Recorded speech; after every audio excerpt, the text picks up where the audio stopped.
It's Robin Eve. Hey, loves, it's your girl, Lady T. Oh, I want to say this real quick. What? Before I begin.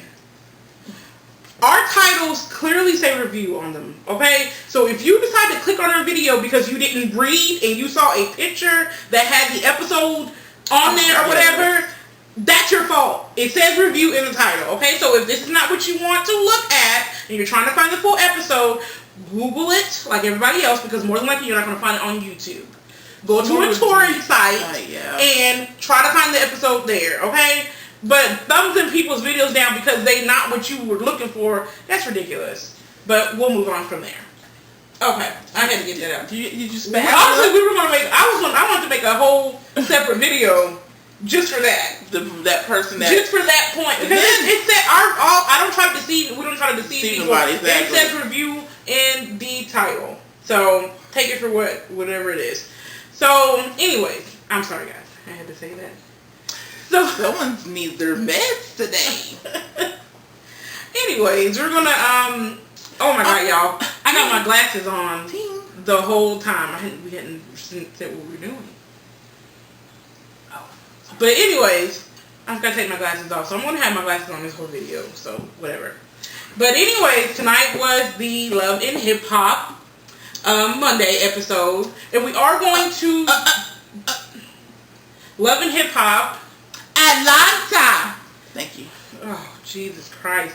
So, and then we're going to talk a little bit about Real Housewives of Atlanta, the last part 3, because we did not do a video because somebody didn't come back over here until 1 o'clock in the morning, and I was not going to do a video. So, let's get into Love and Hip Hop Atlanta. So, we're going to piece some things together. So, we'll start with Stevie J and Joseline. And she came to the rehab to see Stevie J. It's Stevie. Huh? How do you say it's Stevie? She don't say a V. Yeah. It's but Stevie. She went to see Stevie, and I don't know. I just still feel he's acting so different for me this season. Like, I'm actually really enjoying Stevie J this season. I'm enjoying him being his funny self and jokey self, but more on the level to where when it's time to kind of dummy down the acting, you can see there's serious moments in it. Mm-hmm. With Joseline, she's not having it. Joseline, she wants to party. I still want to drink. Yeah. And then my husband want this. Honey, please. And you know, so she her playing with herself again. No, this is something different.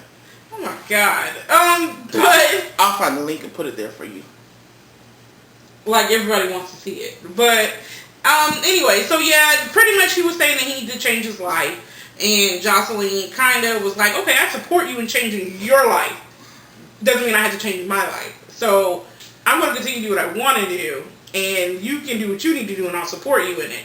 But the biggest thing about support is, especially in a marriage or in any type of relationship, you have to be there for that person. And if temptation is in the household to somebody who has a drug problem or alcohol problem, you can't do that in your household. So, Joseline, you were wrong. That's like me drinking this dry wine. Thanks, Myra. And giving Robin says, well, I'm changing my life, and I got my wine, and I give her a Hardee's cup to drink. You know, some water to drink. Do you not think an alcoholic like Robin Eve is going to be tempted by this fine, dry wine? Come on. Are you calling me alcoholic? I did. Did you? No, she's not alcoholic. I'm just example. Oh, I thought you was calling me. Oh, you want 10, ain't you? Anyways, so we're gonna skip to the end. He thought it would be good if Joseline, I keep calling her Joseline, but Joseline, if she met with his counselor, because she has anger problems. And honestly, if you can't quit smoking weed or whatever she's smoking, you might have a problem. Even if it's a thing of, I don't want to. If you're doing it for the benefit of somebody you care about, you would stop it.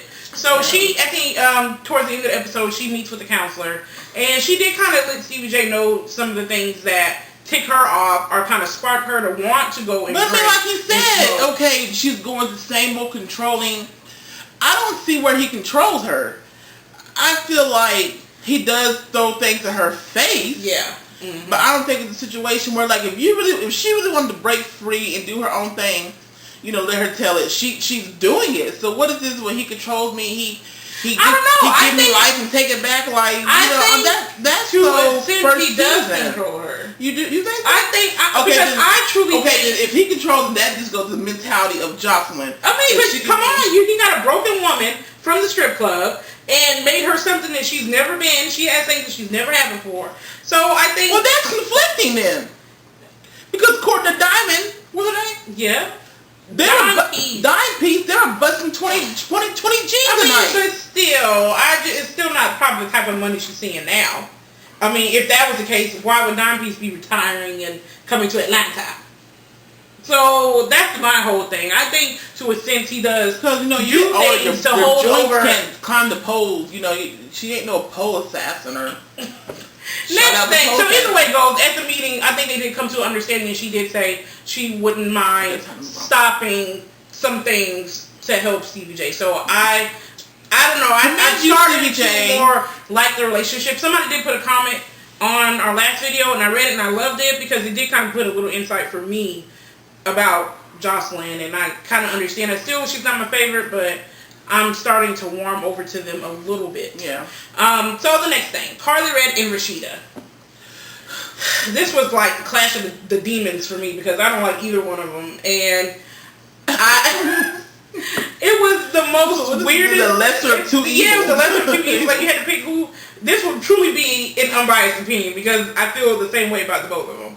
But so they argued because Carly Red felt like Rasheeda at her event kind of came at her sideways, and if she's supposed to be neutral, why did she, one, bring Erica to the event, and two, it seemed like she was kind of like rah-rahing with Erica, so she kind of wanted to confront her about that, and of course Rasheeda, like always, tries to play the other side. Well, I don't want to be a friend, and she started with the name calling first. She did, but this is the thing that Carly Red brung up, which I didn't think about until she brung it up. Rasheeda is in there begging Kirk, and the fact that she even asked her to open up anything is beyond me, but hey, for a store where you have to respect Carly Red. The fact that, okay, if Erica was moving too slow for her, look, I got opportunities. If you don't say something quick, I'm going to jump on something else. She did that, where Rasheeda still tiptoeing around old Kirk. Kirk, can I get this money to open the store? Can I do this? You're running a store out of your home, where Rasheeda's got into a mall, a strip mall at that, and then can potentially be going to Vegas with it. So it kind of, and then the reason that the reason Rasheeda said she wronged her was I felt that you needed to tell Erica, and I thought that was a great opportunity. That's the same bullcrap Cynthia said about the whole thing with Phaedra and Apollo. Well, I felt like that they need to know this is your opportunity to say something, clear your name. Okay, that's something that shouldn't held in private then. If you felt so strongly and you felt your homegirl Erica was being wronged, then okay, set up a private conversation, but you don't go to someone's opening and then make a mockery of it. And yeah, Diamond, right? Or Red, Pink. What's her name? Just call her whatever you want to call her. Her name's not Diamond. Well, Dime Piece. I can remember that. Dime Piece. She did turn up. I feel like Dime Piece escalated it. She definitely escalated, but I think she picked off from the energy of Erica and Rasheeda. Because she sat there for a long time before she said anything. I think it was Rasheeda over her mouth. Yeah, okay, y'all not going to be this one thing. Yeah, I think so. Yeah. But she did escalate it, I feel. She took it to another level. But then next thing you know, Carly Red and Rasheeda, now it turns into high school, and they're shouting stuff at each other. Well, I want to be your friend anyway. Yeah, and I want to be your friend. And don't come by my locker and meet me for lunch. Because then they came to my house after they came to your house. And that's why your mom and dad got a $1 million house, but I got a $1 billion house with a B. It was so stupid, and it was. I mean, I don't know. I just think Rasheeda needs to learn. If you're going to play the middle, play the middle. If you're going to pick a side from the beginning. Don't do this thing of it's weird to me. When you say you're going to, like, say you be this neutral person and you feel like someone's being wronged against the two parties, it's not your job to set up make a public mockery of it, because At that moment when you did that, you turned all the way messy for me. Yeah. All the way messy. Exactly. And I don't think you've been messy. So, at least to me, I don't feel like you've been super I just messy. like the way she came at K. Michelle. Oh, yeah. That's honestly where it turned for me, because I loved Rasheeda. When I found out she was going to be on here, I was so excited. Yeah. But I never heard Rasheeda. I liked K. Michelle, but I didn't know K. Michelle as well as I did Rasheeda. And I didn't know Rasheeda. And so I just didn't like the way you handled that situation. That was none of your business. Period. If you don't want to be friends with K. Michelle because of something... Speaking of that, did you apologize to K. Michelle yet? She apologized on the show, I thought. No, she didn't. I don't think she did. I'm talking about now this new redemption. I cannot believe you interrupted me. And we're moving on. Next, with Katie and Cena. And Cena decided to do the ultimate disrespect and show up at Katie's job and confront her with the evidence from last week's episode where she seduced a very weak-minded young jock, and she proceeded to show her the evidence of that. And this skank, scallywag, goat mouth trick, you make baby mamas and mothers of children who the fathers are absent bad. You set him up to prove to the new woman that he still can come back and get it. I tell my kids' fathers, girlfriends all the time, if I wanted to go get it, I can get it. But I choose not to because I respect the relationship. He's moved on from me. So therefore it's not my business to intervene or try to set traps to show her, to prove anything to her. You give us a bad name. Why did girls say that? What? What you just said? What say? Oh my, if I wanted, I could get it. I can. I'm gonna tell you something. Why say that? I can go get it. Okay, but do you think if he wanted it, he can come get it? If it's that easy for you to say, yeah. Oh. Immediately. Oh, Lord. Anyways. I can't. Immediately. Okay. But, so yeah, that meeting, of course, went left. Yeah, Katie stomped on the iPad, and it was ridiculous. Yeah, it definitely didn't break. That guy who was on the after thing, the live he thing, said what know what kind of case she had. Because yeah, we all need. If I can pull out my devices, and my kids have shattered glass. Exactly. That's on the on the video. But anyway, so we're going to combine that with later on. Katie decided to, of course, confront Jock with what she saw on the iPad. And when I tell you that scene was hilarious, my husband, and he literally has his back to the show, but he heard that going on and died laughing. Like, it was the funniest thing to him. And it was really funny. And I just think, there's going to be a lot of people tonight probably in jail because they're going to tie their cheating boyfriends and husbands up and try to reenact that scene. But I don't know. I don't think she's going to stop messing with him, of course. You think he's going to stop messing with Katie? He would be a fool to stop messing with Katie, to be honest with you. Because Cena don't like she got nothing. And Katie, to me, seems like a real established person. She's a beautiful person and, woman. But I kind of still agree with, I don't feel sympathy for her. Because you did take this man from somebody else. You knew he was in a relationship and you slept with him. So it's kind of like, what did you expect this person to be doing? So you really don't have sympathy for women like that? Oh, no. Not ones that take from, but how do you take? How do you take? How do you take another woman's man? How do you take? Define take for me. Can someone come and I wouldn't say take, but it would be you. Can someone come and help my brother-in-law from you? Okay, no. Answer. Many have tried and have failed epically. So no, the whole thing is meaning you help in fracturing the relationship. Okay. It's definitely not your responsibility to be loyal to the other woman if you're sleeping with her man. Okay. But let's have a little bit of morals about yourself too, and that's my issue. Self-worth for yourself, because you know what you're doing, and then the fact that you get into the relationship with this person, and then you want sympathy or you want to be treated differently, but you didn't give somebody else that same respect. Absolutely. So that's what I feel about it. So we'll move on from that. Anyway, Anyway, so next thing is Nikki and Margot, because he is a female. He what? No, just looking where we're at. Yeah, but Nikki and Margot, and that's gonna be his new name, guys. And they still seem just real suspect to me, real fraudulent, and I don't believe for 1 second Mimi has the brain capacity to come up with this elaborate scheme to let's do a sex tape. But why and would she have to, though? And honestly, I don't think she would have had to. I really, truly, in my heart, believe that they were doing sex tapes, like he said, and I think he released it and fed her some bullcrap as to why that it got into the hands of somebody else, and it made her, oh, we gotta do it because it's gonna come out anyways, and then she agreed. I feel that way, so I find some proof or see some type of documented proof. Would you sign? Would you sign? Sign what? Let's say if you and your husband had a sex tape.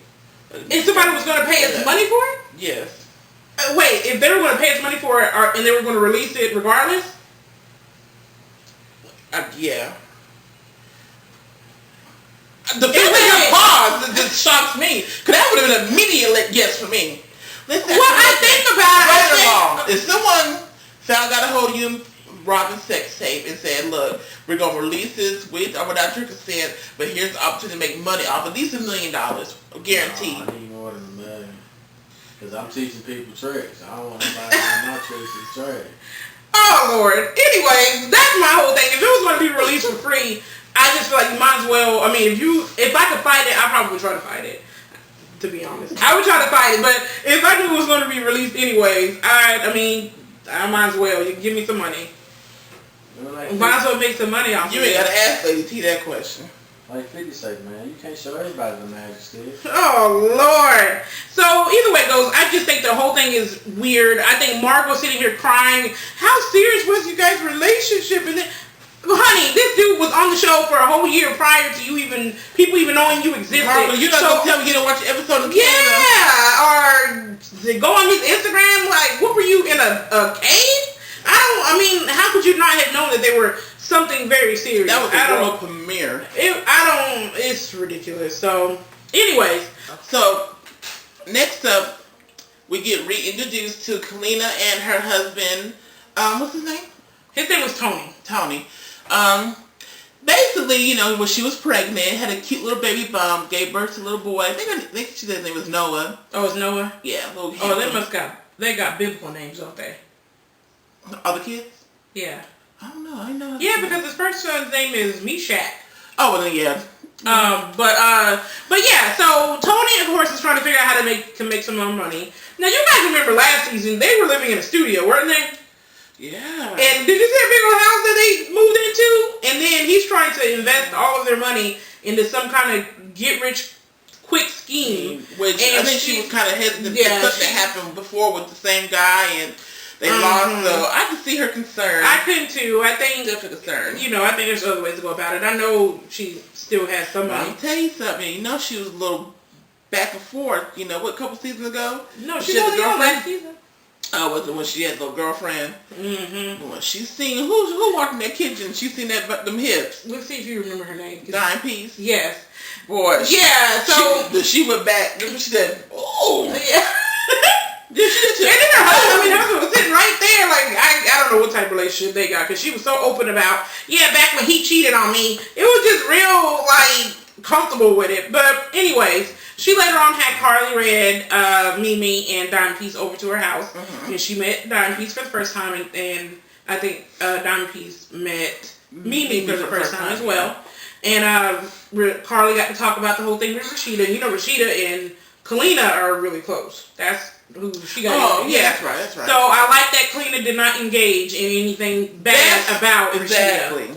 And I can't wait to see when Rasheeda and Kina talk to see what she says about all that. But I wonder. But anyways, you remember on last week's episode, K. Michelle did not want Carly to be introducing Don Piece to Mimi and all that. Yeah. Of course, that just went right out the window, and of course, now she wants to sit down and meet with her because they have a management company. Yeah. So you already know the disaster that's turning into. So that was really nothing. Yeah, I think more of that story is going to involve next Monday. Yeah, so definitely. I'm looking forward to that. Then it ends with Joseline calling Margot to meet. I never seen Joseline, and she's a blunt person in real. Yeah. I never really seen her as messy either. Oh, she's had messy moments. No, I think she's had like super messy moments. Like, but the fact of her reaching out and calling Nico's wife was beyond messy to me. How do you have an open marriage by default? But how do you come on the first episode saying you guys have an open relationship and then now saying it's by default?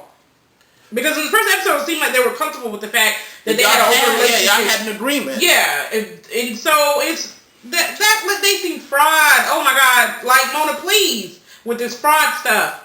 But I don't like that Joseline called Margot, because regardless of which way you look at it, Mimi's better than me, because my daughter will not be around her. Not doing no mess like that. She called her. I can't believe how many bitches she called her. Yeah, I just don't. It's kind of like no way. Yeah. If my kids ever told me that while they're with their dad and they heard their stepmom or whatever talking bad about me, that'd be the last visit.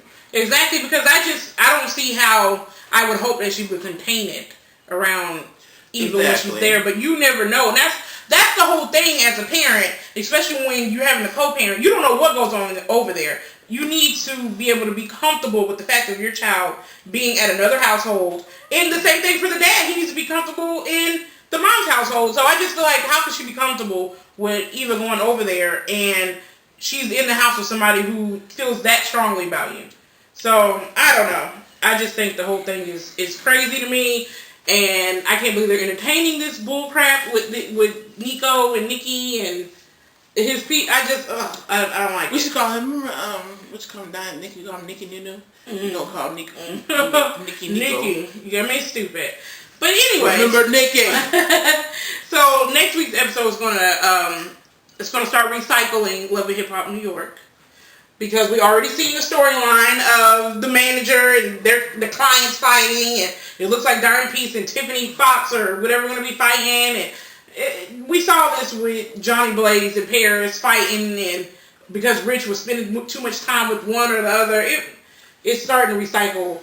Mona, if you need a story writer, I can definitely do it for you. When I tell you some real life drama, we can do it. I can do it for you. But anyways. So just a quick run through, we're over that.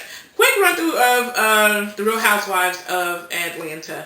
So the episode was good, but once it got to the stuff with Nene, that was another reason why I wasn't too anxious to record, because it kind of just took over for me. Her getting emotional, and the things I took from the episode was, one, I'm officially done with Candy. I just don't like her. At all, because regardless of what was happening, if Nene was doing it for attention, whatever, which I don't feel she was, because this person has never done this before, so this is something new that you're seeing. She just kind of had no compassion for it at all. Yeah, at all. I've been Team Candy from day one, but last night really was the defining moment in the straw that broke the camel's back with me, especially when Nene had her moment. And I don't know if y'all paid attention when they all were getting up to embrace Nene and try to comfort Nene. Literally, Kenya had to turn around and say, "Come on, Candy." Candy, but why is she crying? Why is she crying? You're the queen of crying. Mm-hmm. So at the end of the day, regardless of why she was crying, is irrelevant. The fact that's so irrelevant, because this is keep it all the way 100, ladies, and no shade and no disrespect to none of y'all, because I like each of y'all's characters and what y'all bring to the show. If Nene was to say, "I'm done with Housewives," the ratings for that show would go down south immediately. As much as you want to say. And that's from people who like her, people who hate her, because on the street she's the likable person and she's the person that people love to hate. So it's kind of like the drama would be gone completely. And then afterwards we looked at Life Twirls On.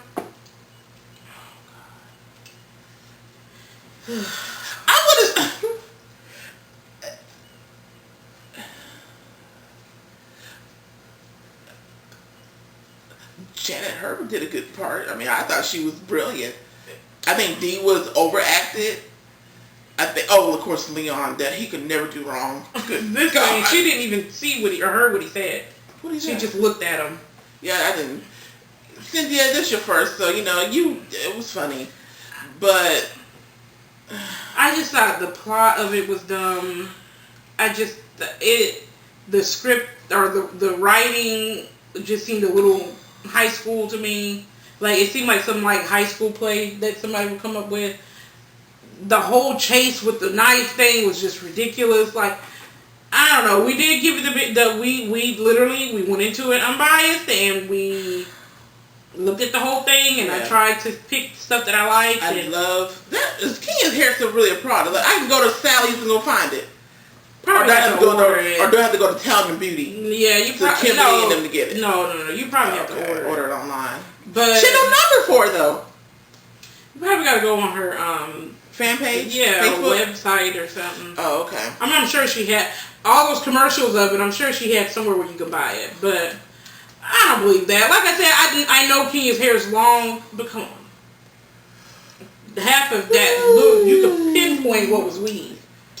Like, as long as my hair. You're not gonna in this day and age try to get people with your hair is real when people know you have pieces in your hair. Yeah, pieces. But yeah, overall, I mean, I like the reunion. I like the way it ended, and I'm so happy that Nene had that moment. Because I think she needed it. She needed it. She's gonna put her wall back up. I know it, but she kind of did when they came back. You kind of tell that she was already starting. Yeah. But so and I do hope for next season with Real Housewives of Atlanta that everyone comes back, but Claudia and Demetra. I hope that if Kenya has a boyfriend, you need to make him come on screen. Yeah. Or at least acknowledge that she has a boyfriend and she's living in the house with him or whatever. I just feel like at this point we need to really start getting some people in relationships or married. Did you see where somebody has, I don't know if it was Instagram or Twitter, but Dominica, what's her name? Demetria Kennedy was hashtagging, the Real Housewife. Mm-hmm. And somebody was like, why are you hashtagging it? You are not even in the title credits. You're not even on the reunion. So she tweets back and says, oh yeah, but 2 record contracts and this and that. She was naming, basically, that's why she came on the show. Yeah. She literally just ironed out watching the show. We don't know who her record is because I never heard this place. Oh. She can sing real good, but I just think... yes. I actually hate that she was displayed on the show like that. Yeah, she should. There's some people I love her singing. Yeah. I don't know. I just think, and I think, guys, I hope if you guys look at these things, that I hope they put some normal people on there. Like, I don't want to see no more people who are already celebrities. Like, I just like this. I like the basis of what the show was about. It was about a group in an area with a group of socialites or people, who have these husbands and like they're the first 3 seasons. I love because, like I said, we didn't know none of them. Yeah. So we really got introduced to a whole new group of ladies. Mm-hmm. And of course, as stuff gets popular, the celebrity. I mean, like I was telling Robin, I said, you remember the set from the first reunion from Housewives to how it looked yesterday. It's money made, so definitely I can see. But I'd rather see more Housewives for one, and I'd rather see more normal, like just regular people. Yeah. So like they could still be rich. Like we understand they have to probably be rich, but just people who are not like a celebrity or something like that. But anyways, I'm sure this video is going to be super long. You're probably going to only look at 3 minutes of it, but we will be back. Oh God, we don't have a Sunday show no more. Somebody wanted us to watch Survivor. I still have yet to catch when it even comes on. So if you guys have another show that we can kind of fill in its place, because no, because basketball wise, that don't come on till July. July of when? Oh my God! So we literally don't have any other shows. I'm trying to think. What about something you guys suggest? Well, maybe we can start doing entertainment stuff. We already talked about that, but ain't nothing really been to me going on. But we'll pull some stuff together and do it. Tom Brady got suspended. You was gonna throw it in, weren't you? Mm-hmm. Anyways, we're gonna go. But Thank you guys. Thank you to all our new subscribers, and continue to share, like, follow, subscribe some more. And please read it. It's reviews. There's not episodes. Yeah, we're not episodes. You can, honestly, when you look on YouTube, it tells you how long videos are. You're not going to find no hour-long episode of Love and Hip Hop for 25 minutes. Even without commercials. Exactly. You need a good 30 to 35 minutes. Yeah, that's enough. So, yeah. But alright, loves, thank you. Don't forget to subscribe, comment, and all that stuff. Mwah.